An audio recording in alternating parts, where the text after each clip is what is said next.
Hey guys, Mike here, the Detroit Borg, with a look at the third and final installment in the Nexus lineup for 2014. This is the Nexus 6. So already taking a look at the Nexus 9 and the Nexus Player, but now it's time for the grand finale, the big Nexus 6 smartphone launching with Android 5.0 or Lollipop, which is a major redesign of Android. So we're going to take a close look at that in this video. Now this is a flagship phone with flagship pricing. So off contract, this is $649 for 32 gigs or $700 for 64 gigs. Now we also have top-end flagship specs here. We have a Snapdragon 805 clocked at 2.7 gigahertz. We have an Adreno 420 GPU. We have 3 gigs of RAM, 32 gigs or 64 gigs of internal storage, no micro SD card slot to expand storage. We also have front-facing stereo speakers and a fairly large 3220 milliamp hour battery, which is identical to the Note 4. This phone also has a huge 5.96-inch AMOLED display with Quad HD resolution. So that's 1440 by 2560, good for 493 pixels per inch. So that's a lot of pixels. We also have a 13 megapixel camera on the back capable of 4K video recording with optical image stabilization and a dual LED ring flash that surrounds it. Alright, so let's go ahead and crack into our box here. The packaging, again, is very similar to the Nexus 9 and the Nexus Player. So let's go ahead and slice open our packaging here. There we go. There is our Nexus 6, which is quite large. Now you can see it looks like it's a black phone, but actually this is the cloud white version. There is a midnight blue version as well. So if I flip it over, you'll see that cloud white back panel, which also has a lighter silvery trim around it. So this is a nice metal frame. Again, the design is very similar to the Moto X, which I also reviewed. Now this is a polyurethane or plastic material, which has a rigid feel to it, but it does have a nice texture, a nice smooth texture. We're going to take a close look at this phone in this video, but first let's get the plastic off the front here. All right, just pull it off. And there we go. All right, let's set that aside for just a moment so we can take a look at the contents of this box here. So first up is our Nexus literature packet. So we pull this open here. So we have a Nexus 6 quick start guide with that red theme, very nice. And then you also have your SIM ejection tool here. So we can just pop that out if you want to eject your SIM. There we go. Again, very similar to other Motorola products. And then we have our safety warranty guide, which is gray, which means it's less interesting, right? Now taking a look at our accessories, we have our very large turbo power supply. So this is that turbo charger that also comes with other Motorola devices lately. We just need to peel off this little plastic cover here, and you can see that nice glossy finish with the Motorola dimple toward the center and the USB port on the bottom. So again, this is a turbo charger. 15 minutes of charge will give you 6 hours of additional battery life on this phone. So again, a nice quick charger that works only with this supplied USB cable. All right, so let's go ahead and boot this up for the first time. Just going to tap and hold the power button along the right side, which is toward the middle here, which makes it a little more reachable. We also have our volume controls just below that. Now we can see that the bezels surrounding this large display are quite small, which keeps the phone nice and compact despite its large display. Although you can see they're not quite symmetrical. The lower chin is about half the size of the upper chin here. Now as you can see on the bottom, we have our on-screen Android keys, but when you bring up an app, those black out. So you now have a more symmetrical display. So it looks like this design was intentional. Now toward the top, we have our earpiece, which acts as one of the front-facing stereo speakers. We also have a 2 megapixel front-facing camera, good for 1080p HD video. And then right next to that in the shadows are all these sensors, the proximity sensor, the ambient light sensor, and that sort of thing. What you're missing here are the IR LED sensors that are available on the Moto X and the other Motorola products launched this year, which read the presence of your face and the presence of your hand to activate ambient display mode. Down below, we'll find the other front-facing stereo speaker, which also incorporates one of the microphones. Now, just like the Moto X, these grill pieces are raised, which means that when you place the phone flat on the table, you won't muffle the speakers. It also helps to keep the glass off a table so you don't scratch it. Also, like the Moto X, we have a curved glass edge, which makes it feel really nice when you swipe across the screen. Now, what you're missing here is an ambient light sensor, just like on the other Motorola devices, and that's because this phone also incorporates ambient display, which means when you handle the phone, it wakes up the display to show you your most recent notifications. Now, the Nexus 6 does this a little differently. So instead of having badges with brief text at the top, you have your entire notification panel right on your lock screen, just grayed out. So it saves battery life. This is much more informative, and when you tap on the screen, it lights up for you, and you can swipe to unlock it to see your notification. Now on the back, we have a plastic material, which has a nice texture to it. It's not what I would describe as soft touch, but it does have a nice silky feel to it. We have our Nexus branding toward the center, which is chromed. Looks very nice. We also have that classic, although more subtle, Motorola dimple toward the center. This is much more prominent on the Moto X, but of course you can see your Motorola logo sort of stamped in the middle. Now, just like the Moto X, we also have a 13 megapixel camera on the back with a ring LED flash. So basically, there is a reflector that surrounds these double LEDs which surround the camera, which gives you a more even fill flash.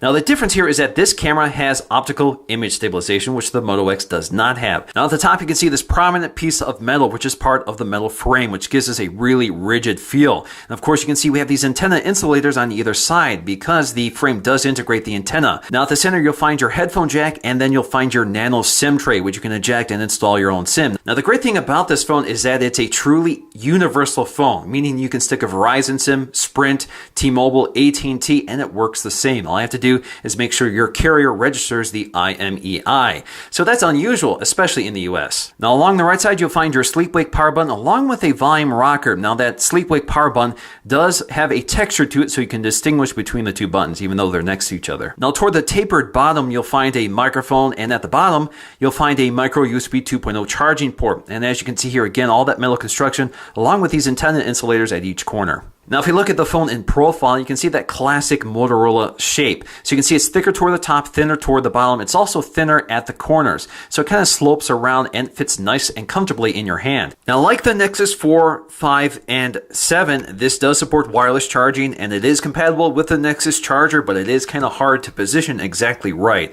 But you want to position it somewhere around the Nexus badge. That's where the charging receiver is. But of course, wireless charging is going to be much slower than the turbocharger that comes with the device. So the other big story with the Nexus 6 is Android 5.0 or Lollipop. So this is one of the launch devices. So one of the great things about Lollipop is the new lock screen, which shows you all your notifications. And as you can see here, you can scroll through it to expand those notifications. As you can see here, they continue down and they stack on top of each other, which is a kind of a nice effect here.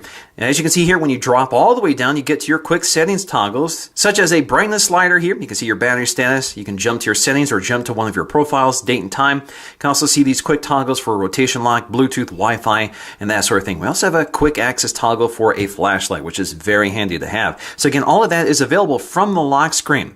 So I can tap on one of these to launch right into that app, or I can expand the notification here to see more of my messages. And again, I can dismiss it by swiping to the right. I can tap on it to launch into the app. Again, let's go back.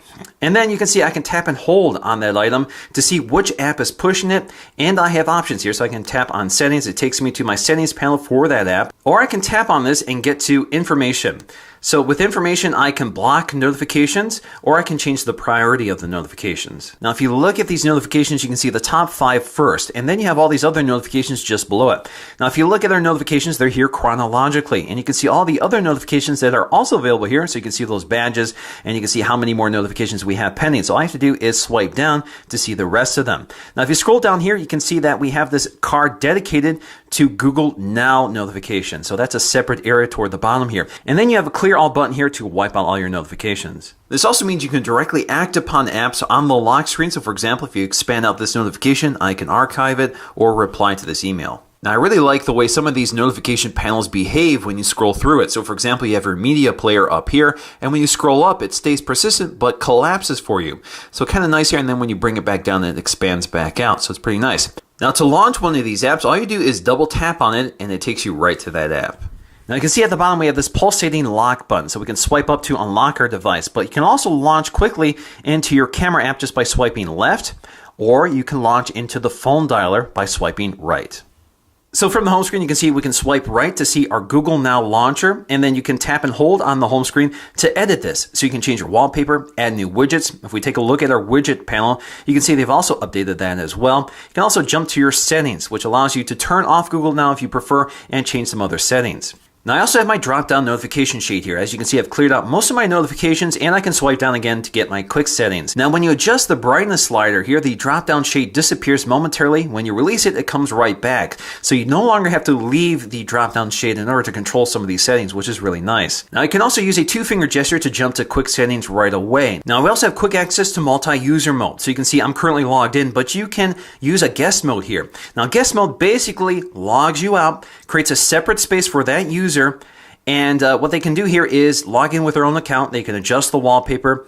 They can take their own photographs, all without affecting your account. So you can see it's basically returned to the default setup here. So it's even returned to the default brightness here, which is too dark here.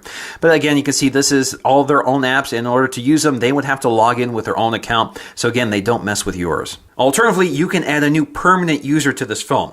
So basically, they'll go through the same setup process with this phone as you went through when you set up the device for the first time. So they'll be asked to log in, set up the Wi-Fi network, and that sort of thing. You can also manage the accounts under More Settings, and this is where you can delete them. Now you can see I've already moved in here and added some of my apps, but if you go to the app drawer, you can see most of the apps here are just Google apps. So they're stock Google apps, and they have all been updated for Android 5.0. Now one of the updates is the change to email. So the email app is now integrated into Gmail. So if we go to the Gmail app here, you can see this now integrates IMAP accounts. So you can see I've added my Gmail accounts and my IMAP account. So if I go to add account, you can see I can add an IMAP or POP account as well as an Exchange account if I want. We also have a new default messaging app, which is independent of Google's Hangouts app. But this is a standalone Android app. It's not cross-platform. It's a much simpler app. You no longer need to log in with your Google account. Now, personally, I prefer Hangouts as my default SMS app, so I'm going to set this up under Settings, select SMS, select SMS disabled, and click Yes, and now that is my default messaging app. And of course, I can move this out of the way and add Hangouts. We also have our new updated Android keys. So we have our home button, which you can swipe up on to get to Google Now. We also have our recent app switcher, which introduces overview. So you can see all your open tabs or apps or that sort of thing all in one sort of accordion view. And they're all stacked on top of each other. And you can see they're really quick to cycle through here. So if you want to get to something you want to access again, just tap on it. It brings it right forward. Of course, you can also swipe them out of the way to dismiss them, like so. Now, some apps like Chrome will actually allow you to see each individual tab as a separate window, which you can access from the overview feature here. So for example, you can see a tab for The Verge. You can see another tab here for USA Today. You can see another tab here for Autoblog and etc. Personally, I'm not sure I like this just because they're in chronological order. So each tab is kind of stacked behind different apps, and sometimes it can be kind of hard to sort through here. So you can see I have these other tabs back here. I have another tab right there, another tab right there. So it can get a little confusing to sort through. Now, similar to Moto X, you can control this device hands-free, but you have to enable it under Settings. Right now, you have to be able to see this search bar in order to command the device. But if you want to be able to do this from the lock state or from anywhere on the device, you can enable it under Google Now. So what we're going to do here is go to Settings. We're going to go to Voice. Now, the next thing I'm looking for is detection here. I'm not going to speak the phrase because it'll wake it up. But you can see I can toggle on all these options. So I can select always on, so it responds to your voice, whether the screen is on or off. You can also enable this when the screen is locked. Okay, Google, play Dead Mouse. Playing Dead Mouse. So as you can see, it's basically like having that Star Trek-like computer where you can place this phone anywhere in the room and command it from a distance. We also have enhanced Android Wear integration with some really neat features. So if you launch the camera app and you have an Android Wear device connected, it will detect the presence of the camera app and will launch a shutter release utility. So basically what will happen is you have an app on your watch that acts as a shutter release.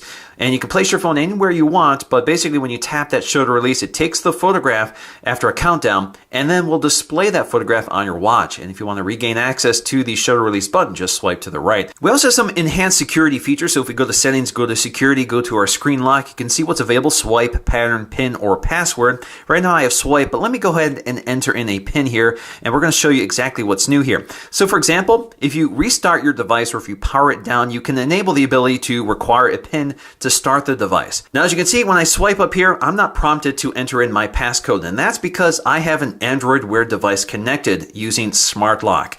So if you add a new Bluetooth devices, you're prompted to enable Smart Lock. So trusted Bluetooth devices like an Android Wear smartwatch or your Bluetooth in your car will bypass the lock screen. So I can enter in my password here just to authorize this device as a trusted device, and I can add them. So you can see I've added my car, I've added my watch, and I can add additional trusted devices either from Bluetooth or NFC. Now, if you want to bypass Smart Lock, just tap the lock button and your device is locked until you manually unlock it. So now when you swipe up, you have to enter in your PIN. And of course, Smart Lock will not work if Bluetooth or NFC are turned off. So I've turned off Bluetooth here. So if I go to unlock my device now, you can see I have to enter in my PIN. Next up, let's go to our settings panel, which has been updated with search. So we can just start searching for things like screen. So if we start typing in screen, you can see cast screen, display, brightness level, etc. So you can see lots of search results right away, and you can tap on them to jump right to that settings panel. Now you can see we have our Wi-Fi settings, pretty standard stuff. You can turn Wi-Fi on and off. You can see the available networks. You can also see your Bluetooth settings, so you can add new devices or manage your existing devices. So for example, under sync, I have several options here because this is an in-car system. You also have your data usage information by app, which is nice. Under more, you'll find things like your default SMS app. You can see there's 2 to pick from right now. If I tap on this, you can see Hangouts and the standard Messenger app, so you can manage that here as well. You also have NFC, which you can toggle on and off, Android Beam, tethering, and portable hotspot, VPN, cellular networks, and emergency broadcast settings. Under display, you'll find adaptive brightness, which is on by default. It's not accessible from this drop-down shade here. You can just change the brightness, but you can't toggle adaptive brightness on and off, so you have to go here to find it. Now, under sound and notifications, you'll find independent controls for media, alarm, and ring volumes, as well as vibrate for calls, interruption settings, phone ringtones, and that sort of thing. Now, when you press the volume button, of course, you can control your volume, and you can now control your do not disturb features, which is really nice on stock Android. So you can see right now I'm receiving all notifications, but I can also select priority notifications. So here I can select whether I'm receiving all events and reminders, phone calls, or messages, and I can toggle those on and off, and I can also adjust these and set specific days and specific times of day in which this automatically activates. Alternatively, I can select indefinitely or for 15 minutes all the way up to 8 hours, so it will automatically turn off after a period of time. Or I can select none, so I'll receive no notifications at all, and I can also limit that by time. Under storage, you can see how much space is taken up and what's taken up all that space, including other accounts that are using your device. Under battery, we can see our complete battery history, so you can see your timeline and see what's taken up all your battery life. Alternatively, you can also go up here to enable battery saver mode and modify those settings. So you can turn it on right now. So in battery saver mode, you can see dials back screen brightness, CPU performance, and data performance. So you can see we now have these orange bars that are omnipresent here. This just reminds you that you're in battery saver mode. You can also turn on battery saver mode automatically when the battery is down to 5% or 15% or never. Never is set by default. We also have our application manager, so we can see our downloaded apps and how much space they're taking up. You can see all your running apps and how much system resources each app is taking, and then you can also see all your apps. Under users, this is where you can add new users or remove the ones you do not want. You also have tap and pay in here as well, thanks to NFC. We also have our location settings, which you can toggle on and off. We also have security, and this is where you can manage smart lock. So this is where you can add additional devices or permit certain devices for smart lock. Smart lock also includes trusted face. So there is face recognition in here. So we can go ahead and set this up. Basically what it's going to do is bring up the camera, and it wants to map your face here. So let me see if I can do this on camera. All right, so I had to do this off screen, but it got it. So let me show you how this works. So if you look down here, you can see it scanning for your face, and it does it really quickly. So again, pay attention to that lock button at the bottom. Again, scanning, unlocked. So it found your face right away, and you can unlock it without entering your passcode. Now, if it can't find your face, as I'm hiding behind the camera right now, so it can't find it, you're going to have to enter in your passcode manually. Also under security, we'll find our screen pinning, which we can turn on and off.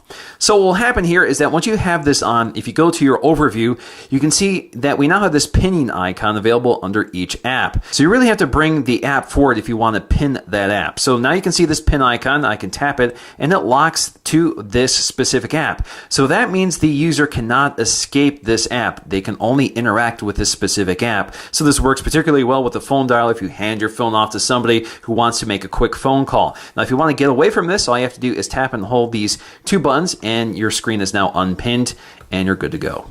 And of course, under About This Phone, we have Android 5.0. If you keep tapping on it, you'll find the lollipop Easter egg. If you tap on that, it'll just change its colors. If you tap and hold on it, you get to a Flappy Bird themed game. All right, I got one. That's good. See if I can get to, nope. All right, that's good enough. Now, the great thing about the Nexus 6 is that it has these loud front-facing stereo speakers, which sound great. So what I'm going to do here is play a sample video and compare it to the standard bearer in this segment, the HTC One M8, which also has excellent HTC boom sound front-facing stereo speakers.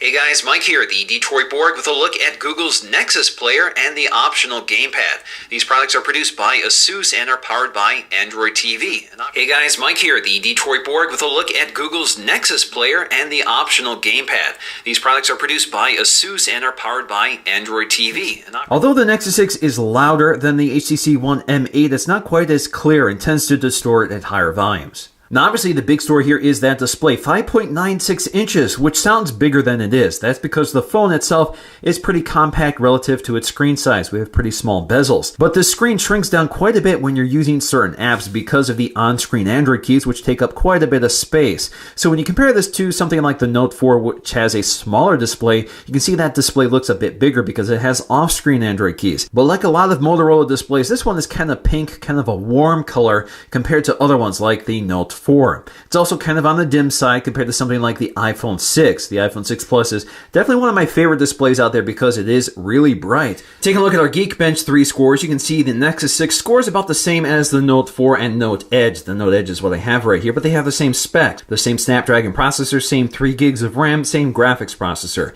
You can see that the iPhone 6 Plus does better with a single core score, but not as good with a multi-core score. Now compared to the Nexus 5, this is a fairly modest gain, which is kind of interesting, and that may have something to do with the QHD resolution versus the 1080p resolution here. Now because we have a high-end processor running stock Android, this is highly optimized, so the system runs really quickly, really smoothly, especially with Android 5.0, which is pretty graphically intensive. So we have those nice transitions and everything moves very smooth with a high frame rate. And that's particularly impressive with a QHD display because there's a lot more pixels to push here, so performance really keeps up here. I'm really impressed overall. Now there are occasions when things tend to lag and stutter here and there, but they are sporadic and kind of hard to predict. Now, of course, that may improve over time with further software updates. Now, the camera app is pretty basic. You snap your photograph. You can see get a little animation indicating that the gallery is to the right, so you can swipe in to get to the gallery and swipe through your images or videos and swipe back to get back to the camera. Now, you can also pinch in and out to zoom in on your scene here. As you can see, you get a little animation that follows your fingers. And, of course, you can swipe in from the left to get to your modes. So you have video mode, lens blur, panorama, and photosphere. Now lens blur is kind of interesting here, so let me show you how this works. So you snap your photograph and you basically tilt the phone up while snapping the photograph. Now if you swipe over to your gallery, you can see it's processing the image. So this will allow us to refocus the image after it's taken. The idea here is to focus the subject in the foreground and blur the background to give you some depth of field. Now I can tap this icon to change focus. So I can tap anywhere on the scene to focus on the subject or the background, or I can use this little slider. Now getting back to the standard camera mode, we can go up here to see our available options. So we can switch between the front-facing and rear-facing camera like so. You can cycle between your flash settings, auto on or off. You can also see that we have HDR Plus. If we enable HDR Plus, you no longer have options with the flash. You also have your grid lines, which you can turn on and off, and then you have your timer. Now this took me a moment to figure out, but you have to be able to see your modes before you can access your settings for those modes. So for example, this is where you would change your resolution quality. So you can see that 13 megapixels is 4:3, but if you want widescreen, you'll have to go with one of the other lesser resolutions like 16:9, which is at 9.7 megapixels. We also have our front camera, which is 2.1 megapixels. I thought it was 2.0, so it's 2.1 megapixels, 16:9 or 4:3. You also have your video modes. So we do have 4K video recording as well as 1080p or 720p. Now when you select 4K, it stays on 4K. We also have our front-facing camera, again 1080p or less, and then you have other options like panorama resolution and lens blur options. Now all cameras should have this little nanny here, which reminds you to rotate your phone to landscape orientation before you start recording or taking photographs. Now, while you're recording video, of course, you can pinch in and out to zoom, and you can snap photos. All you have to do is tap the screen. Now you have continuous autofocus with this camera,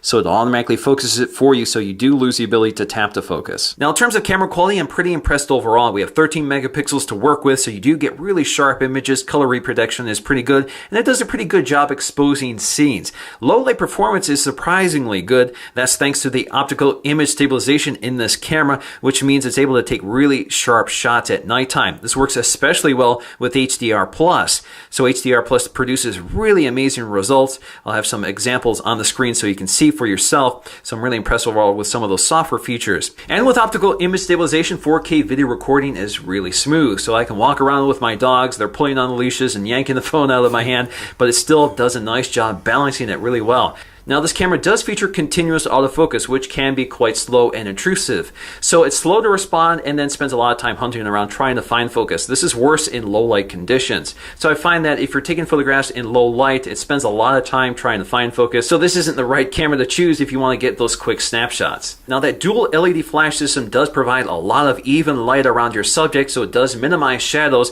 A lot of the cameras place the LED flash to the side or to the angle of the camera, which means you get a lot more shadow. But unfortunately, that also means you usually get more red eye. Hey guys, Mike here, the Detroit Borg, with a look at the front-facing camera of the Nexus 6. Again, this is 2.1 megapixels, good for 1080p HD video. And as you can see here, I have a lot of light sources going on. I have a light coming in from the window right next to me. I have these big light boxes behind me. And it's doing a fairly decent job compensating without being too intrusive. So pretty solid camera overall, and audio pickup is really good.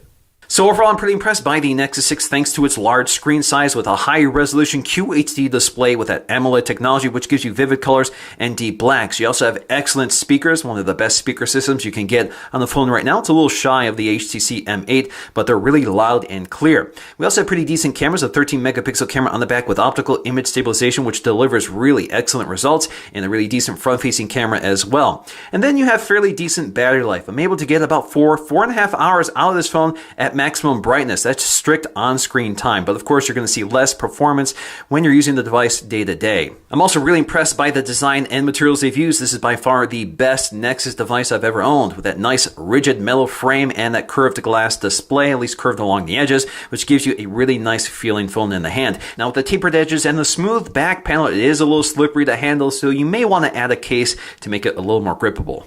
But the big story here and the reason to buy this phone is Android 5.0 or Lollipop, which is an excellent, smooth operating system that looks really sharp. That comes with a lot of nice features. So the combination of great hardware and great software makes this a great phone, and I think it's worth the price. So that's going to do for me in this video. Thanks for watching, and I'll see you again in the next one.